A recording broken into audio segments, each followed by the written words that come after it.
राजा सूरत के द्वारा अश्व का पकड़ा जाना, राजा की भक्ति और उनके प्रभाव का वर्णन।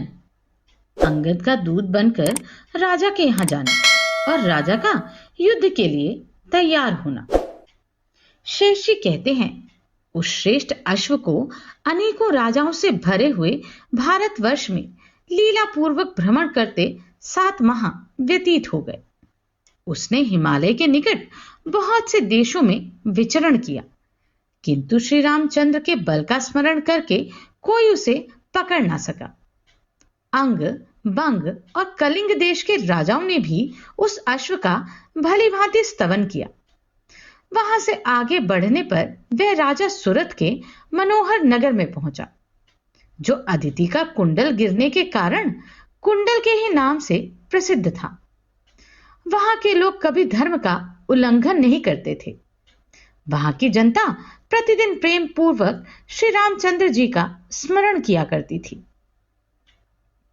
उस नगर के मनुष्य नित्य प्रति अश्वत्थ और तुलसी की पूजा करते थे। वे सबके सब श्री रघुनाथ जी के सेवक थे। पाप से कोसों दूर और वहां के सुंदर देवालयों में श्री रघुनाथ जी की प्रतिमा शोभा पाती थी तथा कपट रहित शुद्ध चित्त वाले नगर निवासी प्रतिदिन वहां जाकर भगवान की पूजा करते थे। उनकी जीभा पर केवल भगवान का नाम शोभा पाता था। झगड़े फसाद की चर्चा नहीं, उनके हृदय में भगवान का ही ध्यान होता, कामना या फल की स्मृति नहीं होती थी। वहां के सभी देहधारी पवित्र थे। श्री रामचंद्र की कथा वार्ता से ही उनका मन बहलाव होता था। वे सब प्रकार के दुर्व्यसनों से रहित, अतः कभी भी जुआ नहीं खेलते थे। उस नगर में धर्मात्मा, सत्यवादी एवं महाबली राजा सूरत निवास करते थे, जिनका चित्त श्री रघुनाथ जी के चरणों का स्मरण करके सदा आनंद मग्न रहा करता था। वे भगवत प्रेम में मस्त रहते थे। राम भक्त राजा सूरत की महिमा का मैं क्या वर्णन करूं। उनके समस्त गुण भूमंडल में विस्तृत होकर सबके पापों का परिमार्जन कर रहे हैं। एक समय राजा के कुछ सेवक टहल रहे थे। उन्होंने देखा चंदन से चर्चित अश्वमेध का अश्व आ रहा है। निकट से देखने पर उन्हें मालूम हुआ कि यह नेत्र मन को मोहने वाला अश्व श्री रामचंद्र जी का छोड़ा हुआ है।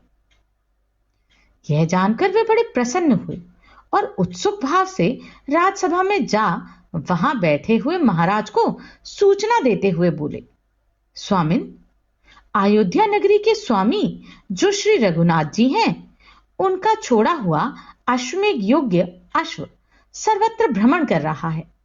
वह अनुचरों सहित आपके नगर के निकट आ पहुंचा है। महाराज, वह अश्व अत्यंत मनोहर है, आप उसे पकड़ें। सूरत बोले, हम सेवकों सहित धन्य हैं, क्योंकि हमें श्री रामचंद्र जी के मुख चंद्र का दर्शन होगा। करोड़ों योद्धाओं से घिरे हुए उस अश्व को आज मैं पकड़ूंगा और तभी छोड़ूंगा जब श्री रघुनाथ जी चिरकाल से अपना चिंतन करने वाले मुझ भक्त पर कृपा करने के लिए स्वयं पदार्पण करें। शेष जी कहते हैं, ऐसा कहकर राजा ने सेवकों को आज्ञा दी, जाओ अश्व को बलपूर्वक पकड़ लाओ। सामने पड़ जाने पर उसे कदापि ना छोड़ना। मुझे ऐसा विश्वास है कि इससे अपना महान लाभ होगा। ब्रह्मा और इंद्र के लिए भी जिनका दर्शन दुर्लभ है, उन्हीं श्री राम चरणों की झांकी हमारे लिए सुलभ होगी। वही स्वजन, पुत्र, बांधव, पशु अथवा वाहन धन्य है, जिससे श्री रामचंद्र जी की प्राप्ति संभव हो। अतः जो सुवर्ण पत्र से शोभा पा रहा है, इच्छानुसार वेग से चलता है तथा देखने में अत्यंत मनोरम जान पड़ता है, उस यज्ञ संबंधी अश्व को पकड़कर घुड़साल में बांध दो। महाराज के ऐसा कहने पर सेवकों ने जाकर श्री रामचंद्र जी के सुंदर अश्व को पकड़ लिया और दरबार में लाकर उन्हें अर्पण कर दिया। वात्स्यायन जी, आप एकाग्रचित होकर सुने। राजा सुरत के राज्य में कोई भी ऐसा मनुष्य नहीं था जो पराई स्त्री से अनुराग रखता हो। दूसरों के धन लेने वाले तथा काम लंपट पुरुष का वहां सर्वथा अभाव था। जीवा से श्री रघुनाथ जी का कीर्तन करने के सिवा दूसरी कोई अनुचित बात किसी के मुंह से नहीं निकलती थी। वहां सभी एक पत्नी व्रत का पालन करने वाले थे। दूसरों पर झूठा कलंक लगाने वाला और वेद विरुद्ध पथ पर चलने वाला उस राज्य में एक भी मनुष्य नहीं था। राजा के सभी सैनिक प्रतिदिन श्री रामचंद्र जी का स्मरण करते थे। उनके देश में पापिष्ट नहीं थे। किसी के मन में भी पाप का विचार नहीं उठता था। भगवान का ध्यान करने से सबके समस्त पाप नष्ट हो गए थे। सभी आनंद मग्न रहते थे। उस देश के राजा जब इस प्रकार धर्मपरायण हो गए तो उनके राज्य में रहने वाले सभी मनुष्य मरने के बाद शांति प्राप्त करने लगे। सूरत के नगर में यमदूतों का प्रवेश नहीं होने पाता था। जब ऐसी अवस्था हो गई तो एक दिन यमराज मुनि का रूप धारण करके राजा के पास गए। उनके शरीर पर वल्कल वस्त्र और मस्तक पर जटा शोभा पा रही थी। राजसभा में पहुंचकर वे भगवत भक्त महाराज सुरत से मिले। उनके मस्तक पर तुलसी और जीभा पर भगवान का उत्तम नाम था। वे अपने सैनिकों को धर्म कर्म की बातें सुना रहे थे। राजा ने भी मुनि को देखा। वे तपस्या के साक्षात विग्रह से जान पड़ते थे। उन्होंने मुनि के चरणों में प्रणाम करके उन्हें अर्घ्य पाद्य आदि निवेदन किया। तत्पश्चात जब वे सुखपूर्वक आसन पर विराजमान हो विश्राम कर चुके तब राजाओं में अग्रगण्य सुरथ ने उनसे कहा, मुनिवर, आज मेरा जीवन धन्य है। आज मेरा घर धन्य हो गया।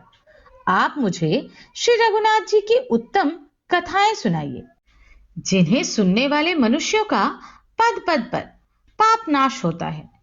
राजा का ऐसा वचन सुनकर मुनि अपने दांत दिखाते हुए जोर जोर से हंसने और ताली पीटने लगे। राजा ने पूछा, मुने, आपके हंसने का क्या कारण है? कृपा करके बताइए, जिससे मन को सुख मिले। तब मुनि बोले, राजन, बुद्धि लगाकर मेरी बात सुनो। मैं तुम्हें अपने हंसने का उत्तम कारण बताता हूं। तुमने अभी कहा है कि मेरे सामने भगवान की कीर्ति का वर्णन कीजिए, मगर मैं पूछता हूं, भगवान है कौन?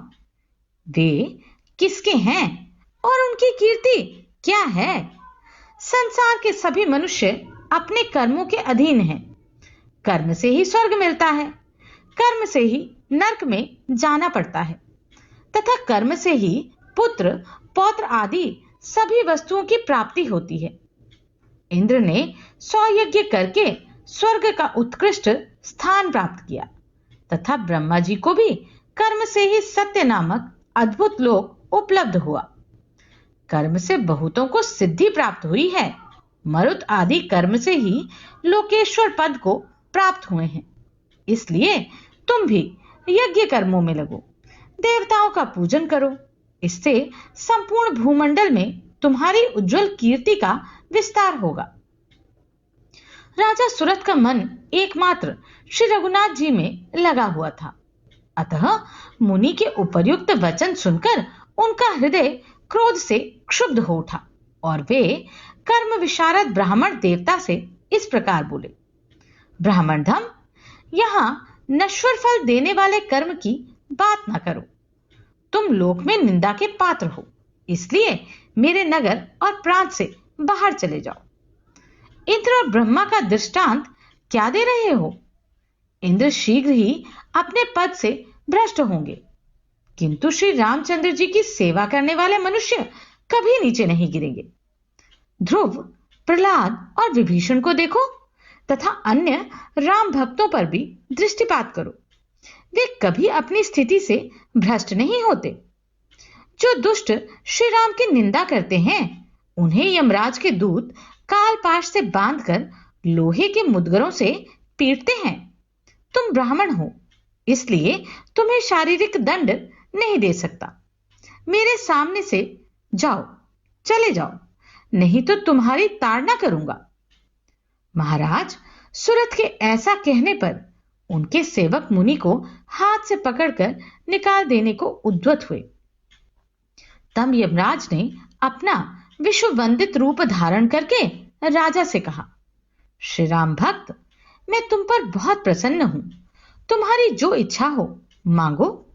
सुव्रत, मैंने बहुत सी बातें बनाकर तुम्हें प्रलोभन में डालने का प्रयत्न किया, किंतु तुम श्री रामचंद्र की सेवा से विचलित नहीं हुए। क्यों ना हो, तुमने साधु पुरुषों का सेवन, महात्माओं का संग किया है। यमराज को संतुष्ट देखकर राजा सुरथ ने कहा, धर्मराज, यदि आप मुझ पर प्रसन्न हैं तो यह उत्तम वर प्रदान कीजिए। जब तक मुझे श्री राम ना मिले तब तक मेरी मृत्यु ना हो। आपसे मुझे कभी भय ना हो। तब यमराज ने कहा, राजन, तुम्हारा यह कार्य सिद्ध होगा। श्री रघुनाथ जी तुम्हारे सब मनोरथ पूर्ण करेंगे। यो कहकर धर्मराज ने हरि भक्ति परायण राजा की प्रशंसा की और वहां से अदृश्य होकर वे अपने लोक को चले गए।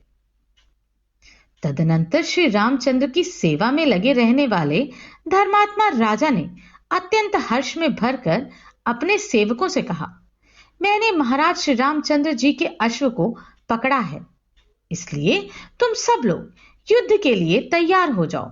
मैं जानता हूं तुमने युद्ध कला में पूर्ण प्रवीणता प्राप्त की है। महाराज की ऐसी आज्ञा पाकर उनके सभी महाबली योद्धा थोड़ी ही देर में तैयार हो गए और शीघ्रता पूर्वक दरबार के सामने उपस्थित हुए। राजा के 10 वीर पुत्र थे, जिनका नाम था चंपक, मोहक, रिपुंजय, दुर्वार, प्रतापी, बलमोदक, हर्षयक्ष, सहदेव, भूरिदेव तथा असूतपन। ये सभी अत्यंत उत्साहपूर्वक तैयार हो युद्ध क्षेत्र में जाने की इच्छा प्रकट करने लगे। इधर शत्रुघ्न ने शीघ्रता के साथ आकर अपने सेवकों से पूछा, यज्ञ संबंधी अश्व कहां है? वे बोले, महाराज, हम लोग पहचानते तो नहीं, परंतु कुछ योद्धा आए थे जो हमें हटाकर घोड़े को साथ ले गए और इस नगर में गए हैं। उनकी बात सुनकर शत्रुघ्न ने सुमति से कहा, मंत्रीवर, यह किसका नगर है? कौन इसका स्वामी है जिसने मेरे अश्व का अपहरण किया है? मंत्री बोले, राजन, यह परम मनोहर नगर कुंडलपुर के नाम से प्रसिद्ध है। इसमें महाबली धर्मात्मा राजा सुरथ निवास करते हैं। वे सदा धर्म में लगे रहते हैं। श्री रामचंद्र जी के युगल चरणों के उपासक हैं। श्री हनुमान जी की भांति वे भी मन, वाणी और क्रिया द्वारा भगवान की सेवा में ही तत्पर रहते हैं। शत्रुघ्न बोले, यदि इन्होंने ही श्री रघुनाथ जी के अश्व का अपहरण किया हो तो इनके साथ कैसा बर्ताव करना चाहिए? सुमति ने कहा, महाराज, राजा सुरथ के पास कोई बातचीत करने में कुशल दूत भेजना चाहिए। यह सुनकर शत्रुघ्न ने अंगद से विनय युक्त वचन कहा, बाली कुमार, यहां से पास ही जो राजा सुरथ का विशाल नगर है वहां दूत बनकर जाओ और राजा से कहो कि आपने जानकर या अनजान में यदि श्री रामचंद्र जी के अश्व को पकड़ लिया हो तो उसे लौटा दें अथवा वीरों से भरे युद्ध क्षेत्र में पधारें। अंगद ने बहुत अच्छा कहकर शत्रुघ्न की आज्ञा स्वीकार की और राजसभा में गए। वहां उन्होंने राजा सुरथ को देखा, जो वीरों के समूह से घिरे हुए थे। उनके मस्तक पर तुलसी की मंजरी थी और जीभा से श्री रामचंद्र जी का नाम लेते हुए वे अपने सेवकों को उन्हीं की कथा सुना रहे थे। राजा भी मनोहर शरीरधारी वानर को देखकर समझ गए कि ये शत्रुघ्न के दूत हैं। तथापि बाली कुमार से इस प्रकार बोले, वानरराज, बताओ तुम किस लिए और कैसे यहां आए हो? तुम्हारे आने का सारा कारण जानकर मैं उसके अनुसार कार्य करूंगा। यह सुनकर वानराज अंगद मन ही मन बहुत विस्मित हुए और श्री रामचंद्र जी की उपासना में लगे रहने वाले उन नरेश से इस प्रकार बोले, नृपश्रेष्ठ, मुझे बालीपुत्र अंगद समझो। श्री शत्रुघ्न जी ने मुझे दूत बनाकर तुम्हारे निकट भेजा है। इस समय तुम्हारे कुछ सेवकों ने आकर मेरे यज्ञ संबंधी अश्व को पकड़ लिया है। अज्ञानवश उनके द्वारा सहसा यह बहुत बड़ा अन्याय हो गया है। अब तुम प्रसन्नता पूर्वक श्री रघुनाथ जी के अश्व को छोड़ दो और शत्रुघ्न जी के पास चलो और उनके चरणों में पड़कर अपने राज्य और पुत्रों सहित यह अश्व शीघ्र ही समर्पित कर दो। अन्यथा श्री शत्रुघ्न के बाणों से घायल होकर पृथ्वी तल की शोभा बढ़ाते हुए सदा के लिए सो जाओगे। तुम्हें अपना मस्तक कटा देना होगा। अंगद के मुख से इस तरह की बातें सुनकर राजा सुरथ ने उत्तर दिया, कपिश्रेष्ठ, तुम सब कुछ ठीक ही कह रहे हो। तुम्हारा कहना मिथ्या नहीं है, परंतु मैं शत्रुघ्न आदि के भय से उस अश्व को नहीं छोड़ सकता। यदि भगवान श्री राम स्वयं ही आकर मुझे दर्शन दें, तो मैं उनके चरणों में प्रणाम करके पुत्रों सहित अपना राज्य, कुटुंब, धन धान्य तथा प्रचुर सेना सब कुछ समर्पण कर दूंगा। क्षत्रियों का धर्म ही ऐसा है कि उन्हें स्वामी से भी विरोध करना पड़ता है। उसमें भी यह धार्मिक युद्ध है। मैं केवल श्री रामचंद्र जी के दर्शन की इच्छा से ही युद्ध कर रहा हूं। यदि श्री रघुनाथ जी मेरे घर पर नहीं पधारेंगे, तो मैं इस समय शत्रुघ्न आदि सभी प्रधान वीरों को क्षण भर में जीतकर कैद कर लूंगा। अंगद बोले, राजन, जिन्होंने मानधाता के शत्रु लवण नामक दैत्य को खेल में ही मार डाला था, जिनके द्वारा संग्राम में कितने ही बलवान बैरी परास्त हुए हैं, तथा जिन्होंने इच्छानुसार चलने वाले विमान पर बैठे हुए विद्युन्माली नामक राक्षस का वध किया है, उन्हीं वीर शिरोमणि श्री शत्रुघ्न को तुम कैद करोगे? मुझे तो ऐसा जान नहीं पड़ता। तुम्हारी बुद्धि कहीं मारी तो नहीं गई?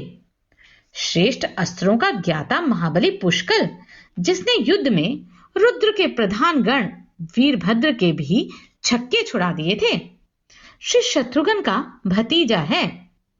श्री रघुनाथ जी के चरण कमलों का चिंतन करने वाले हनुमान जी भी सदा उनके निकट ही रहते हैं। तुमने हनुमान जी के अनेकों पराक्रम सुने ही होंगे। उन्होंने त्रिकुट पर्वत सहित समूची लंकापुरी को क्षण भर में फूंक डाला और दुष्ट बुद्धि वाले राक्षस राज रावण के पुत्र अक्षय कुमार को मृत्यु के घाट उतार दिया। अपने सैनिकों की जीवन रक्षा के लिए वे देवताओं सहित द्रोण पर्वत को अपनी पूंछ के अग्रभाग में लपेटकर कई बार लाए हैं। हनुमान जी का चरित्र बल कैसा है, इस बात को श्री रघुनाथ जी जानते हैं। इसलिए अपने प्रिय सेवक इन पवन कुमार को वे मन से तनिक भी नहीं बिसराते। वानराज सुग्रीव आदि वीर जो सारी पृथ्वी को ग्रस लेने की शक्ति रखते हैं, राजा शत्रुघ्न का रुख जोहते हुए उनकी सेवा करते हैं। कुशध्वज, नीलरत्न, महान अस्त्रवेता रिपुताप, प्रतापाग्र, सुबाहु, विमल, सुमद और श्री राम भक्त सत्यवादी राजा वीरमणि, ये तथा अन्य भूपाल श्री शत्रुघ्न की सेवा में सदैव रहते हैं। इन वीरों के समुद्र में एक मच्छर के समान तुम्हारी क्या हस्ती है? इन बातों को भली भांति समझ कर चलो। शत्रुघ्न बड़े दयालु हैं। उन्हें पुत्रों सहित अश्व समर्पित करके तुम कमल नयन श्री रामचंद्र जी के पास जाना। वहीं उनका दर्शन करके अपने शरीर और जन्म दोनों को सफल बना सकते हो। शेष जी कहते हैं, इस प्रकार अनेक तरह की बातें करते हुए दूत से राजा ने कहा, यदि मैं मन, वाणी और क्रिया द्वारा श्री राम का ही भजन करता हूं तो वे मुझे शीघ्र दर्शन देंगे, अन्यथा श्री राम भक्त हनुमान आदि वीर मुझे बलपूर्वक बांध लें और घोड़े को छीन ले जाएं।